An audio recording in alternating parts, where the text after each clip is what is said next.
ഞാൻ വിചാരിച്ചു പിരികം രണ്ടും കൂടി ഇപ്പൊ കൂട്ടിക്കെട്ടും. ഓക്കെ, നമ്മുടെ ഗെയിം എന്താന്ന് വെച്ചാല് ഞാനൊരു ഡയലോഗ് പറയും, അല്ലെങ്കിൽ ഒരു സിറ്റുവേഷൻ പറയും. ആ ചേട്ടന്റെ ക്യാമറ ഇരിക്കുന്ന ചേട്ടന്റെ മുഖം ക്യാമറ സൂം ചെയ്ത് നോക്കുമായിരിക്കും പെട്ടെന്ന് എന്തെങ്കിലും പറ്റിയോ. അതെ അതെ. ഓക്കെ, അപ്പൊ ഞാനൊരു സിറ്റുവേഷനോ ഒരു ഡയലോഗോ അല്ലെങ്കിൽ ഒരു സിനിമ ഡയലോഗോ എന്തെങ്കിലും തരും. അതിന്റെ കൂടെ ഞാനൊരു ഇതുപോലൊരു നവരസവും പറയും. അപ്പൊ ഞാൻ പറയുന്ന നവരസത്തിൽ വേണം അത് ചെയ്ത് കാണിക്കാൻ. എനിക്ക് കത്തിയില്ല. അടച്ചോ? എനിക്ക് കത്തിയില്ല. ഇല്ല, അതായത് ഇപ്പൊ ഞാൻ സിറ്റുവേഷൻ പറയും, ഒരു ഡയലോഗ് പറയും. ഞാൻ പറയുന്നത് ഹാസ്യത്തില് അഭിനയിച്ച് പറയാൻ പറയും. ഓ അങ്ങനെ. അങ്ങനെ ഫിലിം നെയിമോ?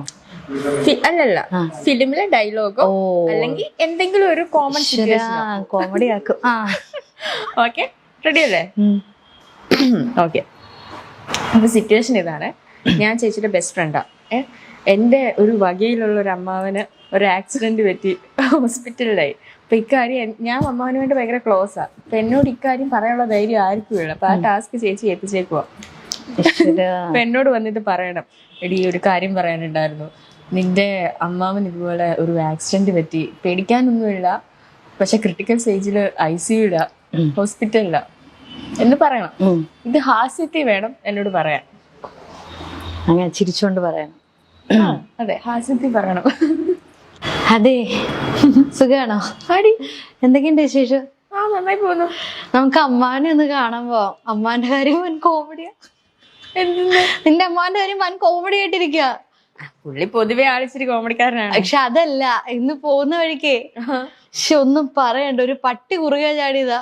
പുള്ളി നേരെ ചെന്ന് പട്ടിയുടെ മണ്ടയിലോട്ട് വണ്ടി കയറ്റിട്ട് കറങ്ങി അടിച്ചിട്ട് ഒരു ക്രോസിൽ ഒരു വണ്ടി വന്ന് ഇടിച്ച് കറങ്ങി അടിച്ച് വീണു. കാലും കൈയൊക്കെ ഒടിഞ്ഞ് ഇച്ചിരി ക്രിട്ടിക്കലായിട്ട് ഹോസ്പിറ്റലിൽ കിടക്കാം. അതിന് അല്ല, നമുക്കൊന്ന് കണ്ടിട്ട് വരാം. വൻ കോമഡി എന്ന് എല്ലാരും പറയുന്നത്. മുഖക്ക ഇങ്ങനെ ഇരിപ്പുണ്ടെന്നാ പറഞ്ഞത്. നമുക്കൊന്ന് അമ്മാവൻ ആശുപത്രിയിലായതാണോ നീ പ്രചരിക്കുന്നത്?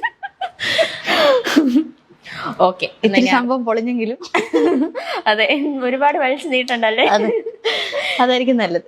ഓക്കെ, ഇനി അടുത്തൊരു ഡയലോഗ് വേണോ? വേണം വേണം, 5 എണ്ണം ഉണ്ട്. 5 എണ്ണോ? 9 രസങ്ങളുണ്ടായിട്ട് ഞാൻ 5 എണ്ണം കുറച്ചതാ. വടക്കം വീട്ടിൽ കൊച്ചുകുഞ്ഞിനോട് ഉടക്കാൻ നിൽക്കരുത്, ഉടച്ച് കൈത്തരും. ഇത് ശൃംഗാരത്തിൽ പറയണം. എന്ത് ദൈവം, ആൾക്കാരിത് എങ്ങനെ കണ്ടോണ്ടിരിക്കോ ദൈവമേ. ശൃംഗാരം ഒഴുകണം. നിങ്ങക്ക് വ്യൂവേഴ്സ് ഒന്നും വേണ്ടേ? വേണം. ഇത് കണ്ടോണം. ഇത് കഴിയുമ്പോ വ്യൂവേഴ്സ് എങ്ങനെ, എന്താണ്? വടക്കം വീട്ടിൽ കൊച്ചുകുഞ്ഞിനോട് ഉടക്കാൻ നിൽക്കരുത്, ഉടച്ച് കൈത്തരും. ഉടച്ച് കൈത്തരും, ശൃംഗാരം. ശൃംഗാരം. അതെ, വടക്കം വീട്ടില് കൊച്ചുകുഞ്ഞിനോടെ, വടക്കം വീട്ടില് കൊച്ചുകുഞ്ഞിനെ അറിയില്ലേ? ഓടുന്നു. പുള്ളിയോട് ഉടക്കാൻ നിക്കണ്ട, നിന്ന ഉടച്ച് കൈത്തരും. ഓടുന്നു. മതിയോ? സന്തോഷായോ? സന്തോഷം. ഞാൻ ഇപ്പഴേ പറഞ്ഞല്ലേ വേണ്ട. എനിക്ക് 50 ലക്ഷം രൂപയുടെ ലോട്ടറി അടിച്ചു. എനിക്ക് അത് നിങ്ങളുടെ ഫ്രണ്ടായിട്ടുള്ള എനിക്ക് നിങ്ങൾ ഗിഫ്റ്റ് തരാൻ പോവാ. അത് രൗദ്രത്തിൽ പറയണം. എനിക്ക് 50 ലക്ഷം രൂപയുടെ ലോട്ടറി അടിച്ചിട്ടുണ്ട്. വേണോ? എനിക്ക് 50 ലക്ഷം രൂപയുടെ ലോട്ടറി അടിച്ചിട്ടുണ്ട്. വേണമെങ്കിൽ വന്ന് എടുത്തിട്ട് പോട്ടു. അയ്യോ, അപ്പൊ എനിക്ക് തരാൻ പോവാണോ? വേണേ വന്ന് എടുത്തിട്ട് പോ. ചുമ്മാ എനിക്ക് ദേഷ്യം വന്നിട്ട് ഇരിക്കാട്ടോ. കാര്യം ഞാൻ പറഞ്ഞേക്കാം. വേണേ വന്ന് എടുത്തിട്ട് പോ. ഇനി അടുത്തത് വീരം.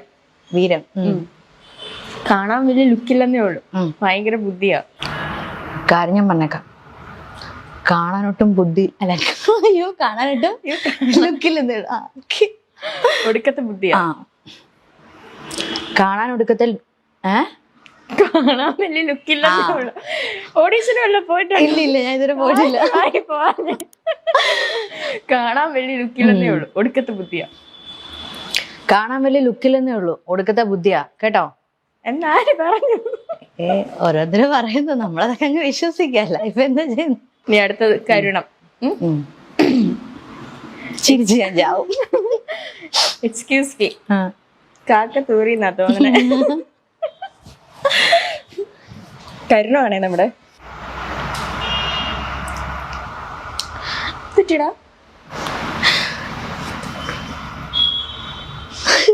എന്താടാ നീ പറക്കണോ? ഞാൻ മോനെ കാര്യം പറ, എന്ത് പറ്റി? കാക്ക കാക്ക ചത്തുപോയോ? കാക്ക തൂറിയതാ തോന്നുന്നത്. അയ്യോ എന്റെ മോനെ, നിനക്ക് ഇങ്ങനെ വന്നല്ലോ. എനിക്കറിയണ്ട. എന്നോട് എല്ലാരും ക്ഷമിക്കണം ഞാൻ വിനീതമായിട്ട് അഭ്യർത്ഥിക്കുന്നു. എങ്ങനെ ഉണ്ടായിരുന്നു ഗെയിം? ഗെയിം ഇഷ്ടപ്പെട്ടോ? നന്നായിരുന്നു. നല്ലായിരുന്നോ? അടിപൊളിയായിരുന്നു. ഓക്കെ, അപ്പൊ നമ്മളിപ്പോ ഒരു അടിപൊളി ഗെയിം ഒക്കെ കളിച്ചിട്ടിരിക്കുകയാണ്. സന്തോഷമായോ? സന്തോഷായി. ഞാനത് ചോദിക്കേണ്ടത് സന്തോഷായോ? എനിക്ക് സന്തോഷായി. ഇഷ്ടായോ? അവർക്ക് എന്തായി കാണും എന്തോ. ഇത് റിലീസ് ചെയ്യുമ്പോഴായിരിക്കും. അതെ അതെ അതെ, ഇഷ്ടംപോലെ കമന്റ്സ് കിട്ടും. പോരട്ടെ പോരട്ടെ. അപ്പം ഇപ്പം ഡാൻസർ ആണല്ലോ, ഒരു ഡാൻസർ ആയിട്ടാണോ അതോ ഒരു ആക്ട്രസ് ആയിട്ട് ആണോ അറിയപ്പെടാൻ ഏറ്റവും ആഗ്രഹിക്കുന്നത്? അത് അങ്ങനെ ചോദിച്ചാൽ വലിയ പ്രശ്നമാണ്. രണ്ടും ഇഷ്ടമാണ്. രണ്ടും ഇഷ്ടമാണ്. രണ്ടും ഇഷ്ടമാണ്. നമ്മുടെ ശോഭന ചേച്ചിയൊക്കെ പോലെ ആക്ട്രസ് കം ഡാൻസർ അങ്ങനെ. ഓ ഇഷ്ടപ്പെട്ടു കേട്ടോ. അത് ഭയങ്കര ഇഷ്ടമാണ്. പിന്നെ എല്ലാം ദൈവത്തിന്റെ അനുഗ്രഹം പോലെ.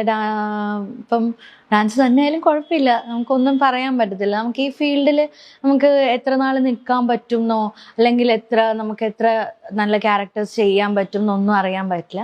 പിന്നെ ഡാൻസ് ആകുമ്പം അത് നമ്മളാണല്ലോ തീരുമാനിക്കുക ഇപ്പം എത്ര നാൾ വേണം എങ്ങനെയാണെന്നൊക്കെ. ദൈവം സഹായിച്ച ഒരു കുഴപ്പമില്ലാതിരിക്കുകയാണെങ്കിൽ ഡാൻസ് മാത്രമായാലും കുഴപ്പമില്ല. നല്ല വർക്ക് കിട്ടിയാലും കുഴപ്പമില്ല.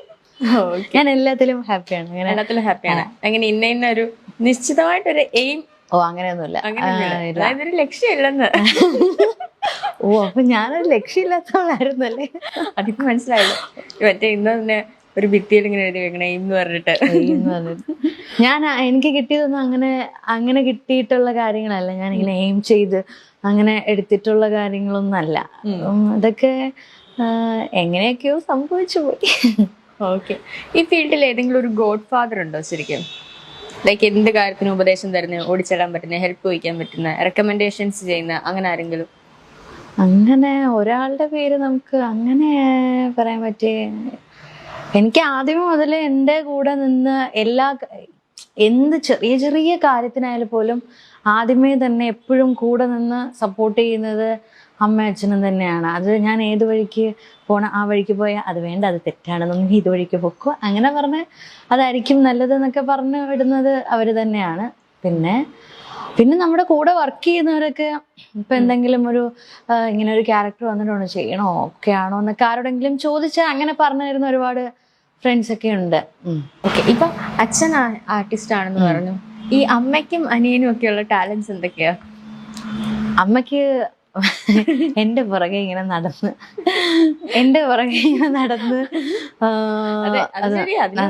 അത് വേണം. പിന്നെ തീർച്ചയായിട്ടും ഇപ്പം നമ്മളിപ്പം ഷൂട്ട് ചെയ്യുന്ന സമയത്ത് വർക്ക് ചെയ്യുമ്പോഴും സീരിയൽ ചെയ്യുന്ന ടൈമാണെങ്കിലും നമ്മൾ പോയി സീൻ ചെയ്തു വരുന്നു. പക്ഷെ രാവിലെ മുതൽ വൈകിട്ട് വരെ രാത്രി വരെ തീരുന്നിടം വരെ അവിടെ ആ റൂമിൽ ഇങ്ങനെ വെറുതെ ഇരിക്കുന്നുണ്ടല്ലോ, വെറുതെ ഇങ്ങനെ ഇരിക്കണം. പിന്നെ എന്റെ പുറകെ അത് ചെയ്യണം ഇത് ചെയ്യണം, എന്നെ ഹെൽപ്പ് ചെയ്യാനും അങ്ങനെ. അത് ഭയങ്കര ഒരു വലിയ പാടാണ് കേട്ടോ, രാവിലെ മുതൽ ഇങ്ങനെ ഇരുന്ന്. അത് വലിയ പാടാണ്. ഞാൻ ഒരുപാട് അമ്മമാരെ അതുപോലെ കണ്ടിട്ടുണ്ട്. നമ്മുടെ ഇൻഡസ്ട്രിയിൽ ഒരുപാട് ആർട്ടിസ്റ്റുകളുടെ അമ്മമാർ ഇങ്ങനെ കൂടെ ഇരുന്ന് രാവിലെ മുതൽ രാത്രി വരെ ഇരിക്കുക. അത് കുറച്ച് പാടാണ് കേട്ടോ. ശരിക്കും അവർക്കൊരു അസോസിയേഷൻ തുടങ്ങണം. അത് വേണം. മോഡേൺ ഡ്രസ്സസ് ആണോ അതോ നാടൻ വേഷങ്ങളാണോ കൂടുതൽ ഇഷ്ടം? എനിക്ക് കൂടുതൽ ഇഷ്ടം നാടൻ വേഷങ്ങളാണ്. അതിലാണ് ഞാനിങ്ങനെ എപ്പോഴും കംഫോർട്ടാണ്. തനിയാണോ സ്റ്റൈലിംഗ് ഒക്കെ ചെയ്യുന്നത്? ഓ ഇല്ല, അങ്ങനെയൊന്നുമില്ല, അമ്മയാണ്. കാരണം ഐശ്വര്യയുടെ സ്റ്റൈലിംഗ് ഭയങ്കര ഫേമസ് ആണ്. എന്ത് ഇന്റർവ്യൂസ് ഒക്കെ ഏതൊക്കെ എവിടെയൊക്കെ കണ്ടിട്ടുണ്ടെന്ന് തോന്നുന്നില്ല.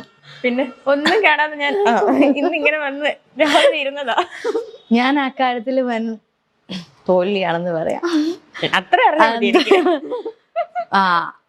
എല്ലാ ഡ്രസ്സും സെലക്ട് ചെയ്ത അമ്മയായിരിക്കും. എല്ലാ ഡ്രസ്സും സെലക്ട് ചെയ്യുന്ന അമ്മയാ. പിന്നെ ഞാൻ തന്നെ ഇടുന്നതൊക്കെ എന്തെങ്കിലും ഇട്ട് കഴിഞ്ഞാൽ അതൊക്കെ ഇതെന്ത് വേഷം എന്നായിരിക്കും എല്ലാവരും മിക്കവരും ചോദിക്കുന്നത്. പിന്നെ അങ്ങനെ വലിയൊരു ടാസ്ക് എടുക്കാൻ പോകാറില്ല.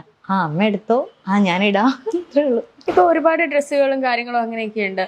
അപ്പം നമ്മളിപ്പോ കേൾക്കുന്ന ഒരു കാര്യം, ഈ ബോഡി ഷേമിംഗ് എന്ന് പറഞ്ഞാൽ അത് എപ്പോഴെങ്കിലും ഫേസ് ചെയ്തിട്ടുണ്ടോ? കാരണം ഐശ്വര്യ കുറച്ചും കൂടി ഒരു ബബ്ലി ഫിഗർ ആണല്ലോ. അങ്ങനെ അതിപ്പം പറഞ്ഞിട്ടുണ്ട് ഇങ്ങനെ ഭയങ്കര തടിയാണ് അങ്ങനെ പറഞ്ഞിട്ടുണ്ട്. പിന്നെ നമ്മളെ നേരിട്ട് കാണുന്നേക്കാളും ഒന്നും കൂടെ തോന്നും, ഫ്രെയിമിൽ ഒന്നും കൂടെ കുറച്ചുകൂടെ തോന്നും, അങ്ങനെ ഫീൽ ചെയ്തിട്ടുണ്ട്. പല ആർട്ടിസ്റ്റുകളും അങ്ങനെ പറഞ്ഞിട്ടുണ്ട്.